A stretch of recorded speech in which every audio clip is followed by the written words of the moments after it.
할렐루야. 성령 충만하십시오. 하나님의 은혜 가득한 복된 하루 되시기를 주의 이름으로 축복합니다.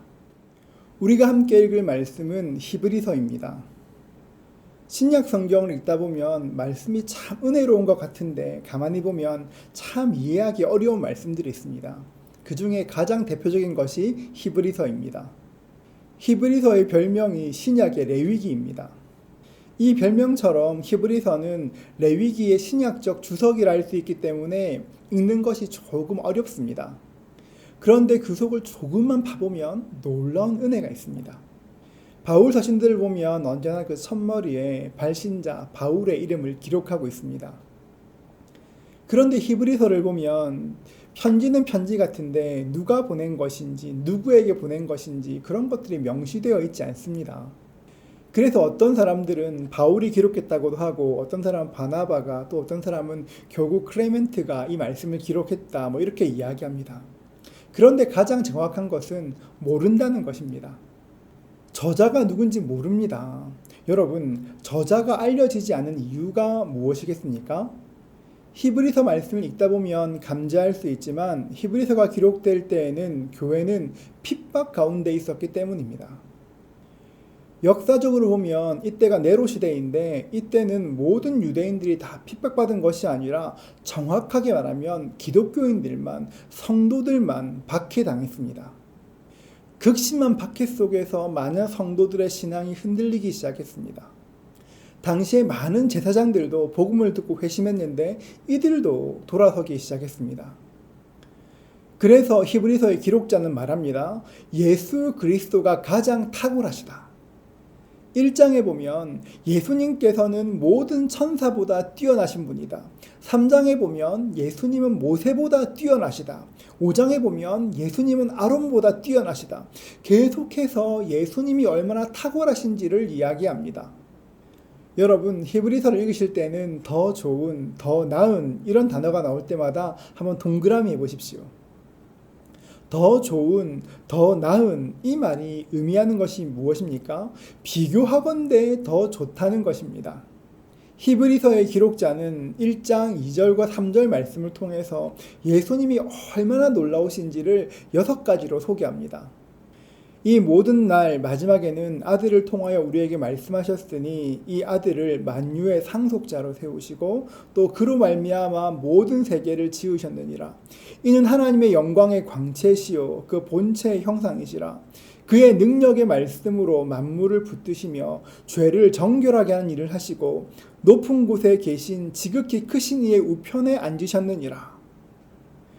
예수님은 영광의 광채이시고 예수님은 다가오는 왕국의 왕이시며 주인이십니다.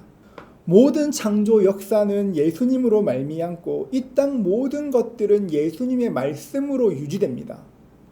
여러분, 이 말씀을 붙드셔야 합니다. 이 세상은 우리가 보이는 것이 전부가 결코 아닙니다. 말하자면 우리 성도들은 물질계를 살지만 영적인 세계를 알고 있고 영적인 세계에서 살아가는 사람들입니다. 이 모든 세계를 주님께서 말씀으로 붙드십니다.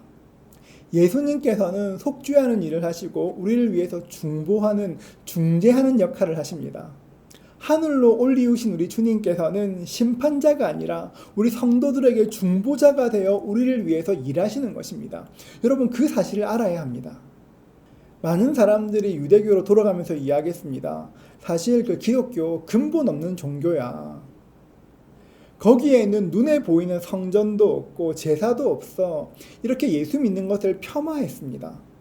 그래서 말합니다. 히브리서 9장 11절과 12절을 보면 예수님께서는 장래의 좋은 일에 대제사장으로 오셨고 손으로 짓지 않은 것들, 곧 창조에 속하지 않은 더 크고 온전한 장막으로 염소와 송아지의 피가 아니라 오직 자기의 피로 영원한 속죄를 이루셨다고.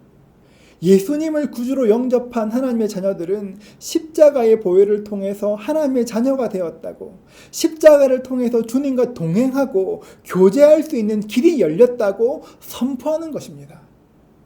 그런데 이 놀라운 것들은 눈에 보이는 것이 아닙니다. 히브리서 11장 1절과 2절은 말합니다.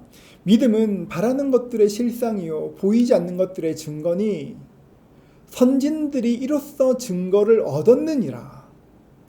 믿음은 바라는 것들의 실상이고 보이지 않는 것들의 증거입니다. 비록 눈에 보이지 않았지만 아벨, 노아, 아브라함, 사라, 이삭, 야곱, 모세와 같은 믿음의 선배들은 믿음으로 눈에 보이지 않는 그것들을 보는 것처럼 살았고 그것을 통해서 약속을 얻었다고 증거하는 것입니다. 네로의 핍박으로 흔들리고 있는 성도들에게 권면합니다. 히브리서 12장 2절입니다. 믿음의 주여 또 온전하게 하신 이인 예수를 바라보자. 그는 그 앞에 있는 기쁨을 위하여 십자가를 참으사 부끄러움을 개의치 아니하시더니 하나님 보좌 우편에 앉으셨느니라. 어떻게 해야 핍박 가운데도 흔들리지 않는 그 신앙 가질 수가 있습니까? 믿음의 주여 또 온전케 하신 우리 주님을 바라보면 되는 것입니다. 그러면 됩니다.